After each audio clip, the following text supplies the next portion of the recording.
Hello and welcome on to this very special 4Tims in a podcast episode. It's the day after Celtic won the first trophy handed out this season, the Premier Sports Cup.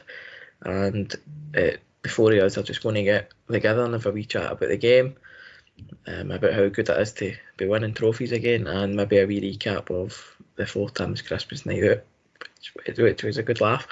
Tony, we're talking about it on Saturday when we wrote about how good it is winning stuff at Hampden, and you've got a fairly good record at Hampden that continued yesterday. What was your thoughts on Big Ange's first cup final as a Celtic manager? Fantastic, amazing, outstanding, emotional. So many different feelings yesterday. Just Celtic, it just felt very Celtic at Hampden for me. The games are rarely easy. They're usually a slog. Yesterday was no different. You had the heartache of going behind. You had the absolute madness of equalising within about 3 seconds. It was fantastic. It was great to be back at Hampden with my dad. We've been to all the finals together. Special moments, I'm sure, for everybody. People listening to this, probably they were there yesterday with their dads, their mums, their grandads, their pals, their brothers, their sisters. And that's what the football's all about. It's all about enjoying these really special moments with the people close to you. And it was great to see us lift a cup. I tweeted about it. I think I've tweeted about 300 times since we won the cup. But the feeling of that full-time whistle going in Celtic are the cup winners. Nothing beats it. There is no better feeling turning around, give my dad a big hug, and just delighted that Celtic have won another trophy. We had a terrible season last year. We were obviously in a big rebuild in our hand. It didn't look likely that we would win anything this year. So to win the first trophy is incredible. I'm so happy for Ange. I can't really explain. I did feel getting into that cup final, and I think there was quite a lot of people were, obviously it's all about us, the fans. We are the life and soul of the club, but there was just so much of me wanted him to win. I wanted Ange to win the cup because he's been thrown under the bus and kind of discarded since he stepped foot in the country. I'm sure even when he first came in, we were kind of saying, who the fuck's this guy? I seen a clip of Alan Brazil and McCoy's basically mocking him when it was announced we had applied for some kind of exemption to ensure he could become our manager. Fans of other teams have said he would be sacked by Christmas. So I think yesterday was Ange Postecoglou giving a two-finger salute to quite a lot of people, and I couldn't be more happy for the guy. He's just everything he says is great. He just gets the club so well. When he was speaking about the fans and the importance of football, obviously there's a chance maybe we won't be back to a game for a while. I don't know what the Scottish government or the UK government are going to do, but he spoke about how important it is, and it is. It's our lives.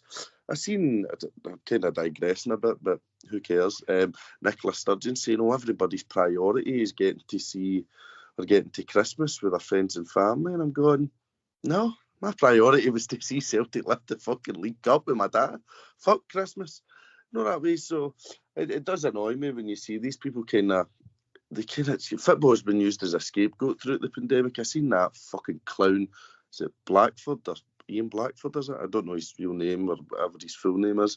And he was saying, I don't know why the League Cup's going ahead. And you're going, just fuck off. Leave football alone. Let us enjoy it. And what's that? He's a Hibs fan too. Well, I didn't want to go ahead because they were fucking garbage, but I'll touch on that soon. So I think, but Big Ange, he's always backed us up. He's never once thrown the fans under the bus. He's backed them at every opportunity. He's somebody you're proud to have as a manager of your club, and I can't say that about the last manager.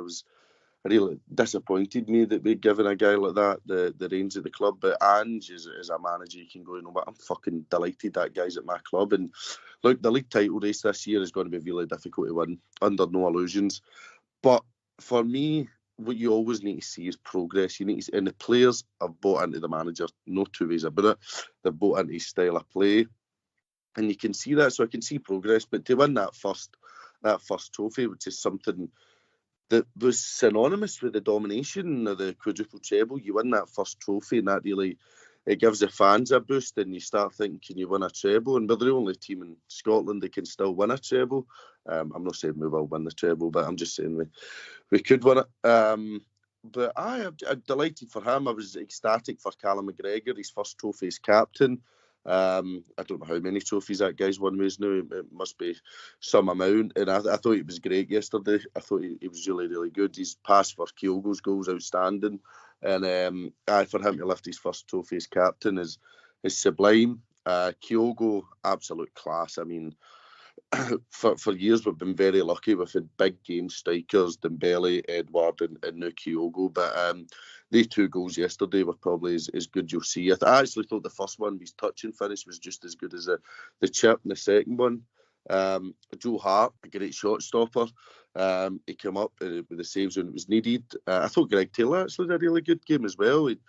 He got that shot away. He was quite unlucky with it, and I thought he was good. I think you need to give credit to everybody. I thought Starfelt was ropey, but he got away with it. He'll need to work on that and improve. And I thought it was great to see Ange, the coaching staff, who were kind of blamed for last year's mess, but they deserve credit as well because they're part of the team that's won us the League Cup. But I know I've been on and on, but I've been choking to talk about this game since full time. But no, just a great day out to be back down the Gallagher, my dad, our mate Connor and other people, and just everybody smiling and hugging for a distance, and everybody's just delighted with Celtic winning trophies, and that's what we're all about. We're all about going to Hampden. I think we've won, 17 games in a row at Hampden? It's something absolutely ridiculous, and it's just tremendous. Great day out. A great Christmas present, and I'm looking forward to see what comes next. We've got another difficult game on Wednesday away to St Mirren, but we just need to continue. And the manager obviously should be backed in January, and I'm interested to see how Postecoglou goes over the next couple of years. So, superb, delighted for Ange more than anybody. And that's all we've got time for this week. So if we don't see you, have a really Merry Christmas. No, Darren, Tony, I mean, I agree with everything Tony said. It was just a great day out yesterday. But before the game, how big a boost was it that Kyogo, not only in the squad, but he was in the starting 11? It's massive. Like, you can't underplay how important Kyogo's been, and I think it would have been a benefit if he'd even made the bench. But for him to have got fit that quick, and it's a huge credit to himself and the medical team at Celtic, who have clearly got him back to the condition where he was ready to go again. It's a huge credit, and that was a massive psychological blow for Hibs and a massive boost for Celtic. It was one of the games where if we'd have went up top with like Juranovic, Abada and Adam Montgomery or Owen Moffat or something, then fans would have been a wee bit more etchy. And I know it was a cup final, you're always going to be etchy, but just, I know Johnston came back in as well, but just having Kyogo, any other 10 players that accompanied him, that was always going to have Celtic fans confident, because he's been far and away like what the best signing we've made in absolute years, and the impact he has on the team, like, and the way he plays the position, how much he knows the way Ange has to play. It's just like, you talk about Ange being a match made in heaven for Celtic. Kyogo's the same. He's just a perfect player. I seen somebody tweet yesterday, like, it's the double, like Ange and Kyogo, like having them in has just worked so well, because it's quite similar to when Wim Janssen brought Larson over from Feyenoord. This sort of right time, right place, right manager, right club, right player, and everybody just gets it. And like, I know we're missing 2 other strikers in Ayeti and Giacomakis, but it's completely different to if one of them had been fit, because Kyogo's just the absolute heartbeat of this team. And it's, I know fans were like a bit annoyed when he got injured against Betis, but I think it's just Kyogo's probably the one that's pushing it to play as much, because he just seems to be loving every minute that he does play for Celtic, and thankfully it paid off yesterday. Like, I know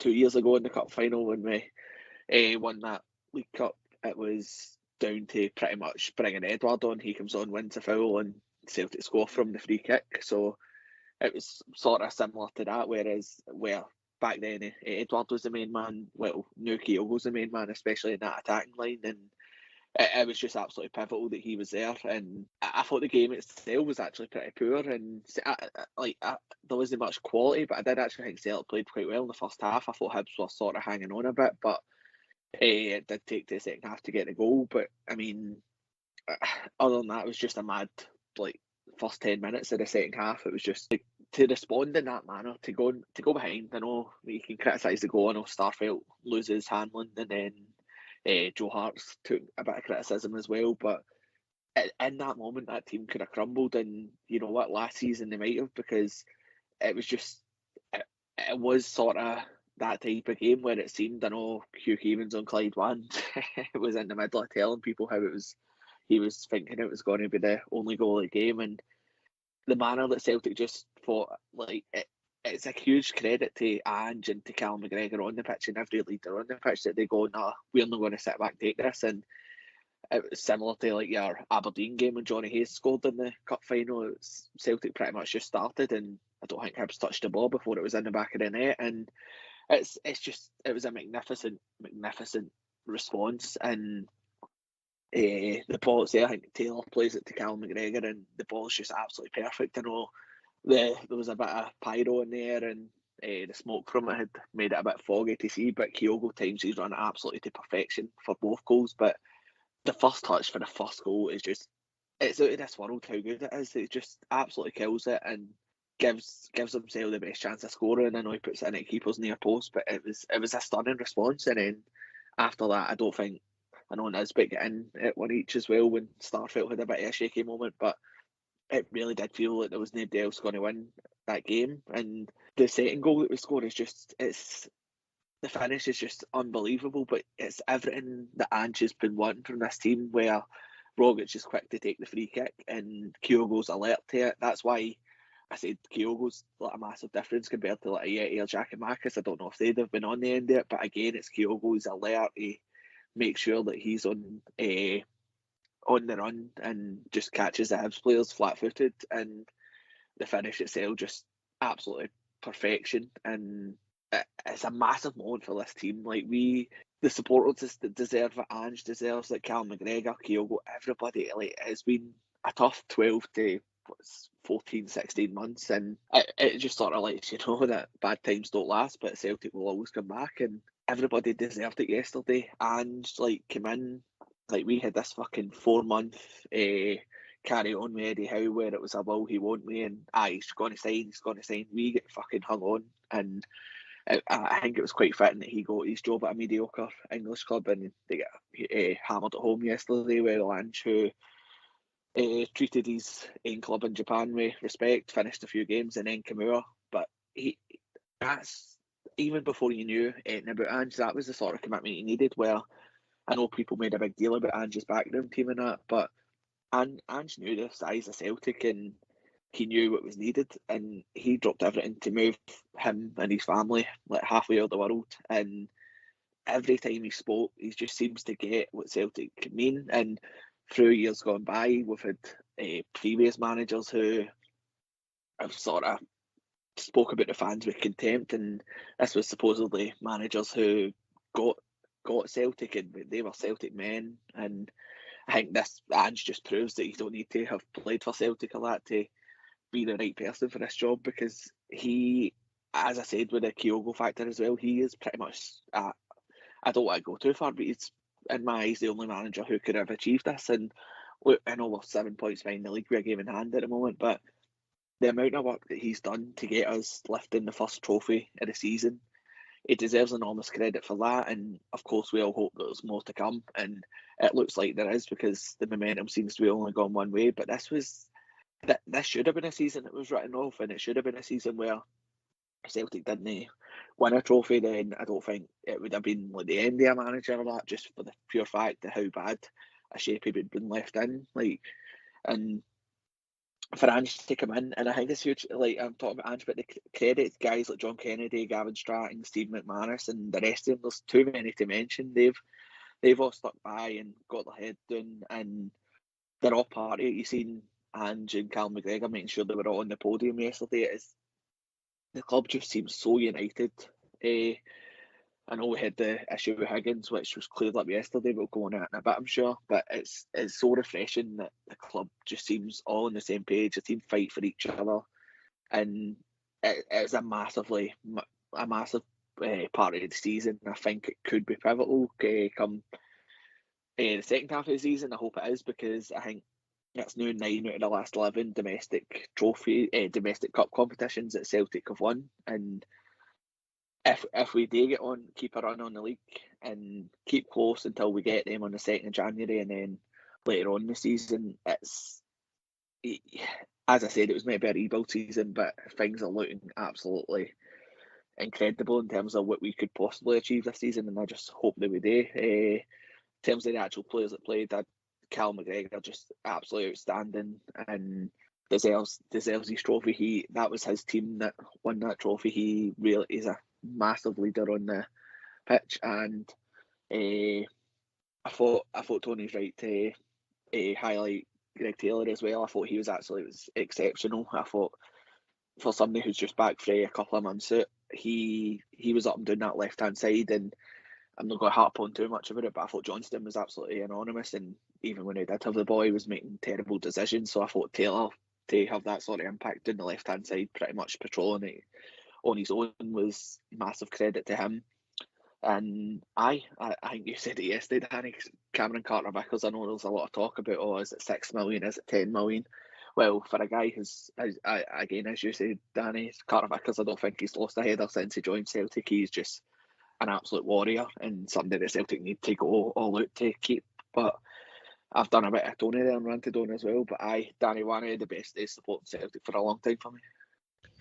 I think it was a great day out for the fans, and as we watched it in the pub, it was brilliant. It felt back to normality for me. Hadn't actually watched a game in the pub that we've been in. Hadn't actually watched one since we get beat 2-1 off Rangers at Parkhead, which was nearly 2 years ago, and then cut your ears for this, but me and my mate broke lockdown a few times to watch the games last year, and Kyogo's first goal was the first goal we'd seen Celtic scores in day 2 years in a row, so the Gunner, so that was a relief. But no, I watched bits of the game a day again. I thought Greg Taylor was excellent. I thought he was really strong. Always try to get forward. That shot he had in the first half, he popped up 25-30 yards out, and what I would have called the Rogic kind of position.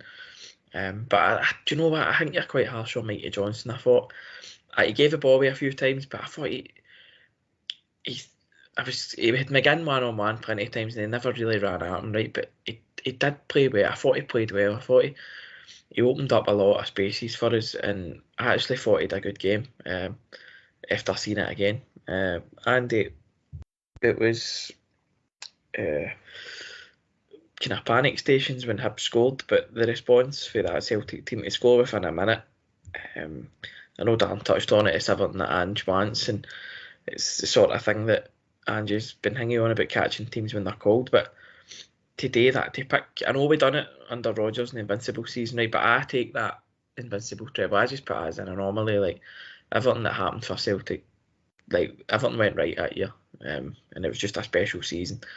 But this team, who, by the way, yesterday was the first time we came from behind and won a game under Ange. But just the buzz on that Celtic team, and it came back, and 60 seconds later, because what it's like at half time, we were talking in the pub saying that's it. I thought Celtic were in complete control of the game for the 96 minutes, whatever get played. I thought Celtic were in complete control of the game, but Hibs were happier at half time at nothing each, and the longer it went on at nothing each, they scored after the 50th minute, but the longer it got on at nothing each, it's only going to take a corner or a set piece, and you never know. When they scored, I kind of thought they might just sit in there, and then less than 60 seconds later, it's 1-0, it's one each, and Kyogo is justified Ange's faith in him to bring him in. But I just thought that Andy, the boys on that Celtic team are immense. Aye, big time. I mean, I think I've spent most of the day watching that video for at Hibs end where they're celebrating, and then within, like you say, 60 seconds, Kyogo's get the ball in the back of the net and Celtic's just going fucking ballistic. Massive. It's everything about an Ange team, showing the character. Even sort of the way they went about it. We were obviously talking in posting. It's been everywhere recently before the game. Given that obviously Ralston's winning up in Dingwall and stuff like that, but it's that sort of we never stop mentality that they've got, and that's whether it's the 94th, 95th minute or it's right after we've just conceded at Hampden in a cup final that Ange's really get that into the team. You're seeing that in bags and bags. Even the fact that I think it was Dan was mentioned earlier on, just Kyogo just desperate to play. So Ange says there was nothing that was going to stop him playing. I think Beaton came up with a few comments about it as well, saying he just can't believe they actually made the game. And I think that just, it's infectious to fans, but that's infectious to everybody else in the team and all the other players that are there. That rubs off on them, that attitude, that willingness, that desire. And I think you see that across the full team. I thought as well, when Beaton came off the bench, I was actually really impressed with him. I thought he had a cracking game.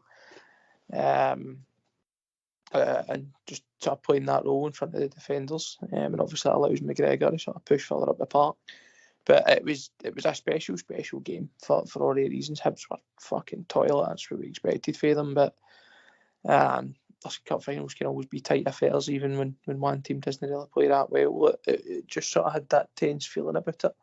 And as you say, it would have been easy for a lot of teams to are sort of more mentally fragile to concede that goal and then sort of huff and puff, and before you know it, it's time's up and it's too late. But it was just instant. I still can't get over in my head just how sort of quick we responded. And it was even, I remember Storm at Hampden and they've scored, and as you see, I talking to every cunt around, you guys fucking can't believe this. And then Kyogo's got the ball, he's got it done, ready to kick off right away. There wasn't any feeling sorry for himself, so it was right back to it. Sort of stick to the plan, stick to our methods, obviously reap the benefits, and then again 20 minutes later just Kyogo again. It's the goals sum them up perfectly. They're both fucking tremendous in their own way, but they're so different in terms of one of them. He obviously makes the run in behind and slots under the keeper, and then the chip as well was fucking brilliant to watch, but I felt as if it was in there for about 40 minutes waiting on it coming down. Just a fucking huge performance. We've said a million times, I can't sort of over exaggerate just how important A Cup games are, and particularly getting that first one in the bag with the remainder of the league season to come. It's huge. It's so big psychologically, and it gives players like they just want more of that. They just want the success now that they build on it. They want to start looking at other medals that Callum McGregor's get fucking hundreds of them. That's what they want. That gives them that appetite for it. Look, that and these occasions are only going to give players more desire to want more of that. And I thought you seen that. Twanny's touched on it as well, even after the game. Looking at the captain and the manager getting absolutely everybody. I thought they were going to start fucking wheeling out a dinner woman to get them on that podium at one point. It was brilliant, and it's something that we missed it last year. We didn't have any of that. It looked like a really, really united team. I don't know what the fuck Ange is doing to them, but it's working. And it was just a special day out, and it really did feel as if we're back, that last season was the blip. And Celtic are slowly but surely building towards sort of dominating again. I think it was great to win the trophy at full Hampden, and that I thought the game itself was, like you have said, I thought it was pretty poor. I thought the first half was pretty uneventful. I thought Celtic, as I said earlier, always in control, always looked more likely, but it was always going to be about getting that goal for Celtic, and so you can settle down. And then obviously you've got that mad minute at the start of second half, but And it was the right time to score, obviously, the right time to equalise right after you've conceded. But just the goal itself, like the touch for Kyogo, first touch is just unbelievable because he's actually behind the ball, or he's in front of the ball's behind him, and to dig the ball out, like set his cell and finish it, I mean, it's world class, like it's unbelievably good. It was a great ball for McGregor as well, and the runs that he made, and I mean, I'm shocked the flag didn't go up because they went up a few times incorrectly yesterday.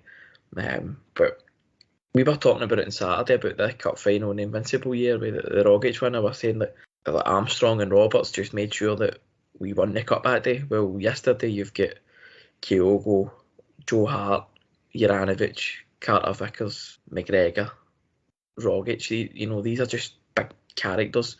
It's a team with a lot of character, but it's a team with a lot of characters in it. And Joe Hart's a massive character in that dressing room. You can see it.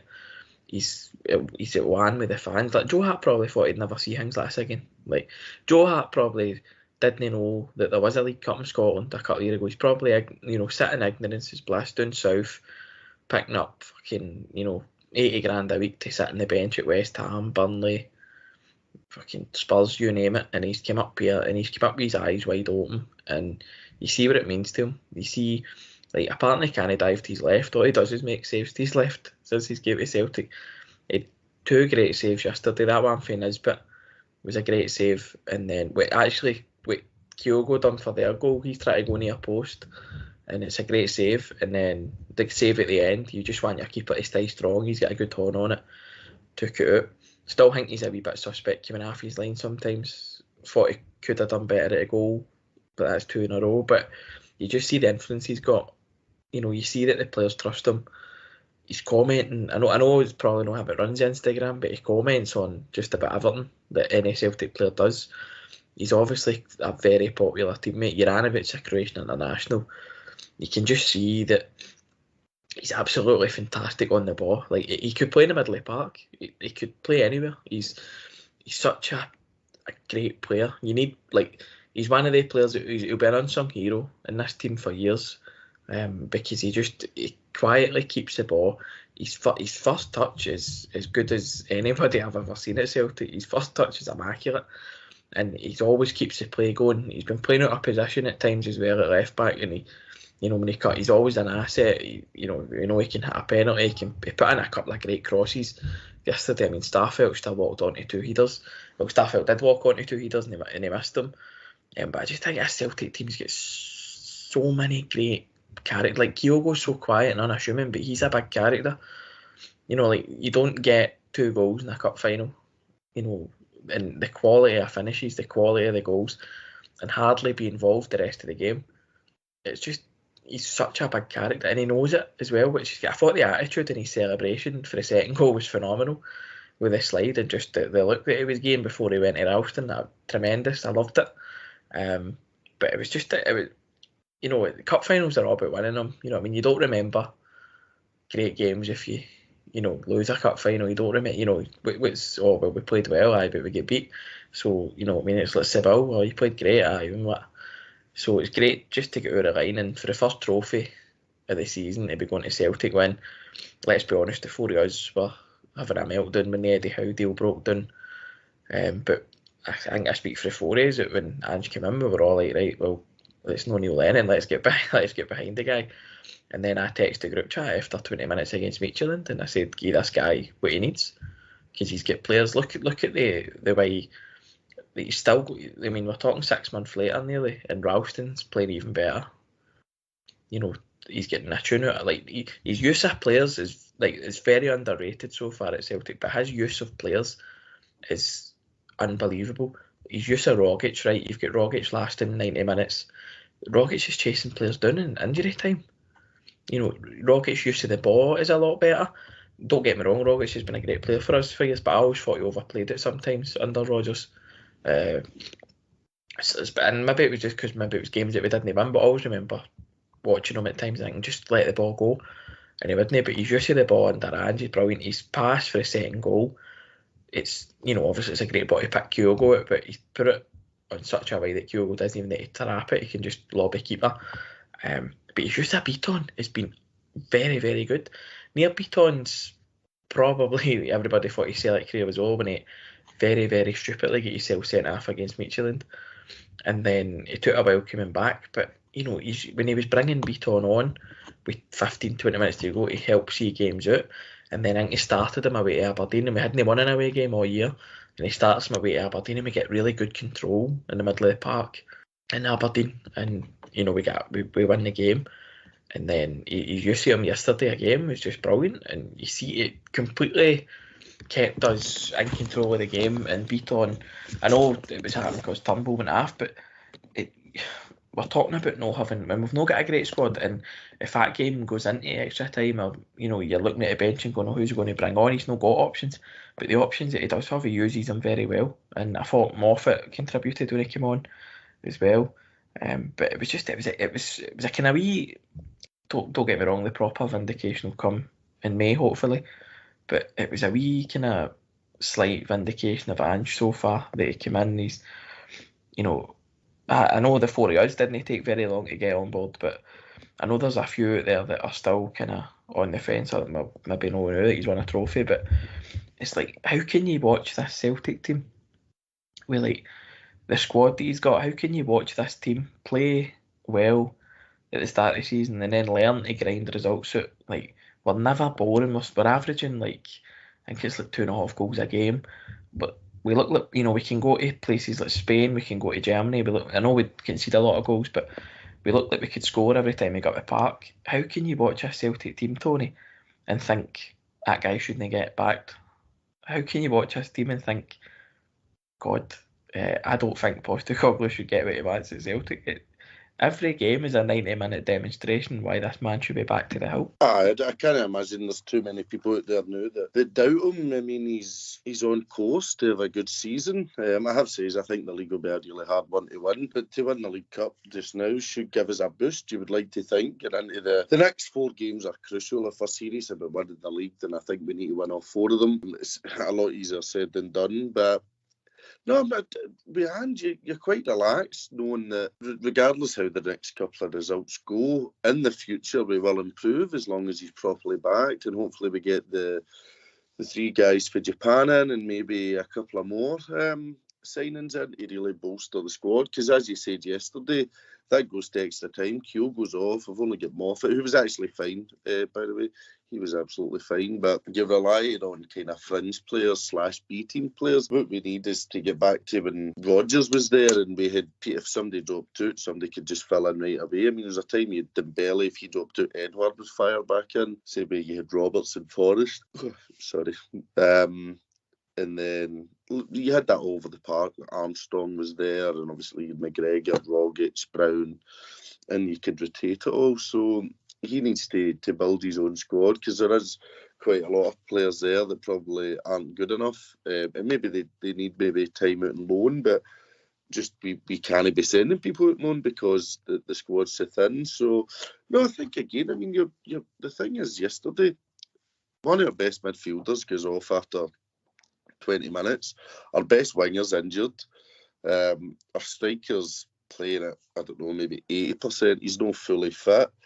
So we're still missing that kind of full team. Because I think if Jota plays instead of Mikey Johnson, you probably win that game for half time, if we're honest. But I'm looking forward to getting him back. I hope his injury's not too severe. And I hope Big Julian can make an appearance before the year's out. He's had a lot of bad luck. I would like to see him get back in, because you do need cover as well. Welsh is okay, but it'd be good to have 4 centre halves that can all play. But Dan mentioned Bernard Higgins. I just wanted to touch on that quickly. It was announced through the Sun that he said himself, or through a source, that he won't be joining Celtic. I just wanted to give credit to the North Cove, to the Green Brigade, to the bhoys, Celtic Shared and Celtic Trust for the hard work that they put in to make sure that that appointment never went through. I mean, the guys there done tremendous work. Their protests worked, obviously. A lot of people say it's always a point in silence, yada, yada, yada. Well, there you go. That was the point.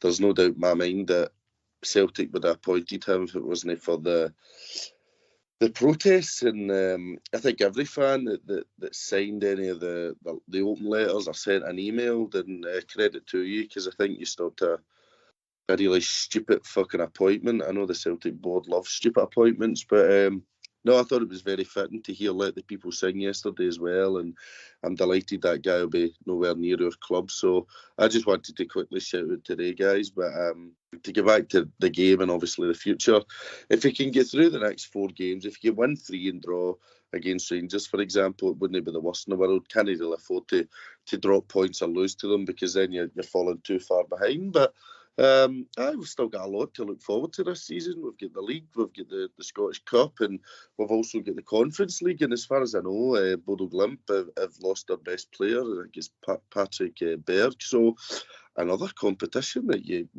I don't want to say we can win it, but fuck it, why not? We need to go and try and win it and try and compete. So it's been such a fascinating season so far. It's been very exciting. A lot of ups and downs, some fantastic highs so far. But yesterday there was something, I don't know what it was, if it was maybe because it felt as though we probably wouldn't get near silverware for quite a while watching the shite last year, or if it was more the case that it was Ange's first trophy. It was maybe because all the fans were back for it. There was an added edge, and it was great. So that's definitely been the highlight of the Postecoglou era. So I could talk about that game all day. It was just great. It was just such a great day out. I'm new in Ireland. I managed to make my flight, for anybody that was wondering. So I'm in Derry for Christmas, but I feel as though I can relax. I can enjoy my Christmas and drink copious amounts of beer and Moretti's for the next 10 days. And you'll not be the only one after the last couple of days. Andy, couple of boys have touched on it already, but how important is it that this isn't the highlight of your season and this is just the start of it, kicks us on to progress even further? It's massive. I think that, as I sort of touched on earlier on with the attitude, like I said, that video's been wheeled out about Ange was saying at the start of the season about never stopping.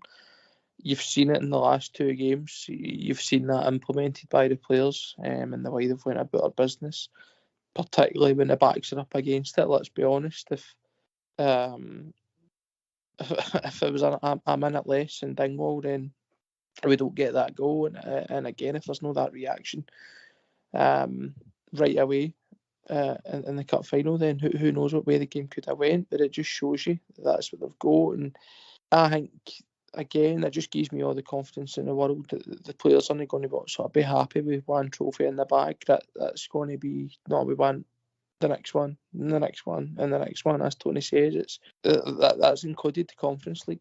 Like, fuck it, why no? We'll go. It doesn't matter who we're playing, where we play, or when we play. We're going to set up. We're going to play the exact same brand of football.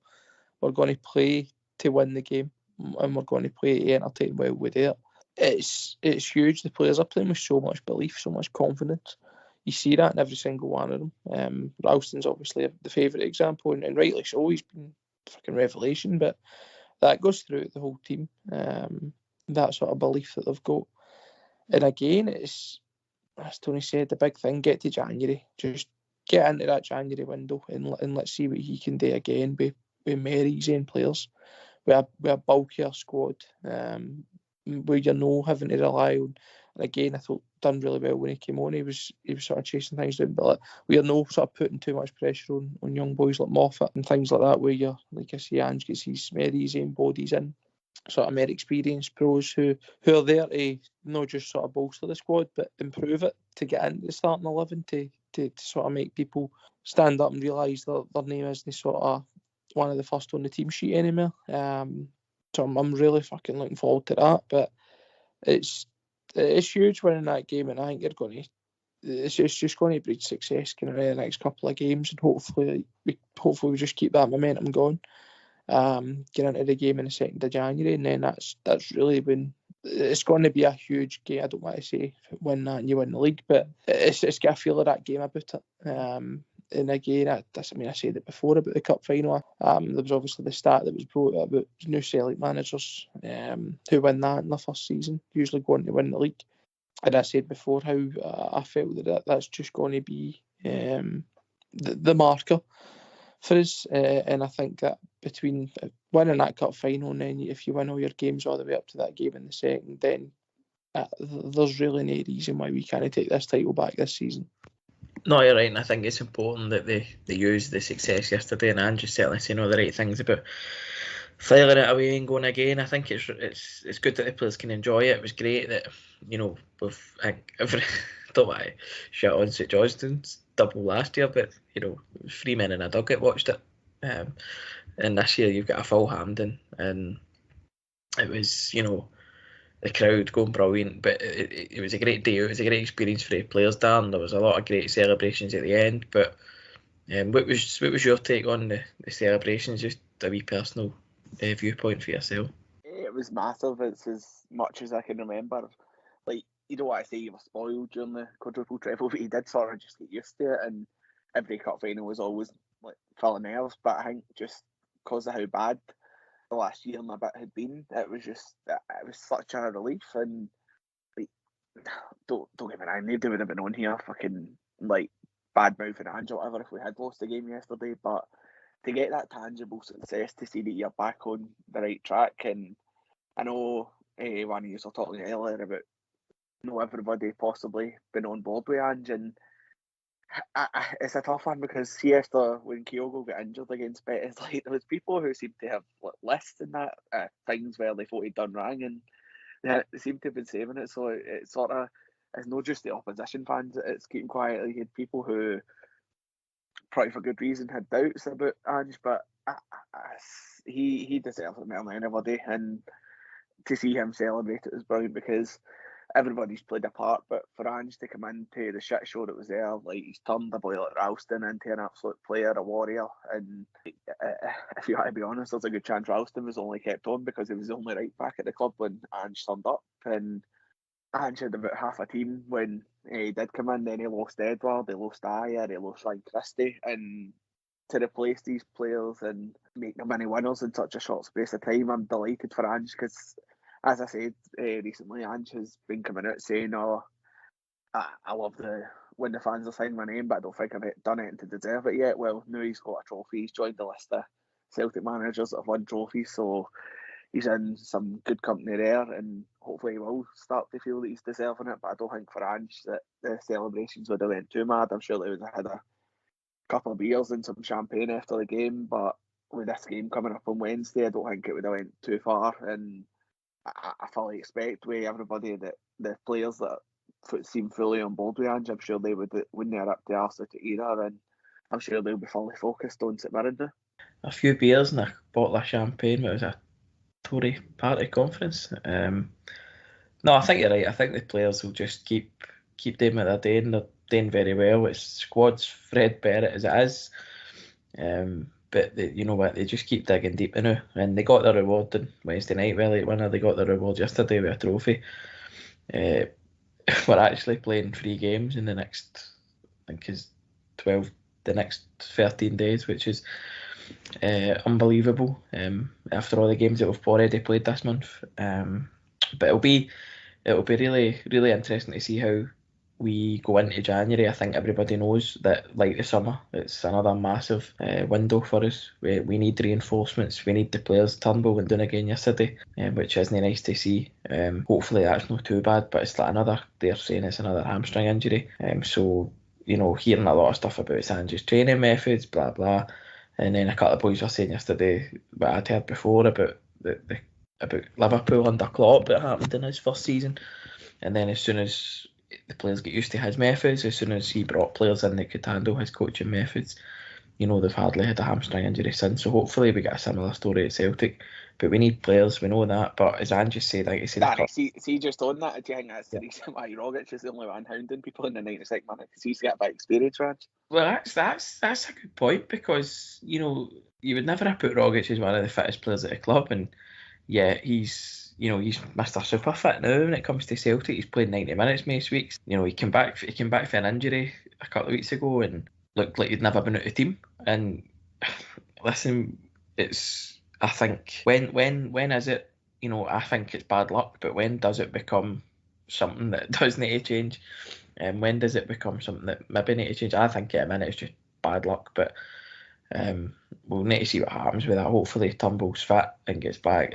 Very, very good to see he getting a happy ending to yesterday, because I was gutted when I seen him on the bench, because these are, I know Celtic have been spoilt recently, and I know Cal McGregor would probably argue, but he shouldn't get to play in too many cup finals as a fitter player, and to have a cup final ended by injury was a real shame. And Turnbull's such a likeable player in that team as well, and Ange obviously trusts him. He started every game under Ange, and obviously that's a run will not continue now, but I was gutted for him, but hopefully he's not too fit. We can get into, I think Ange said that a couple of months ago, you're getting into this window a wee bit more prepared this time because the summer was just mental.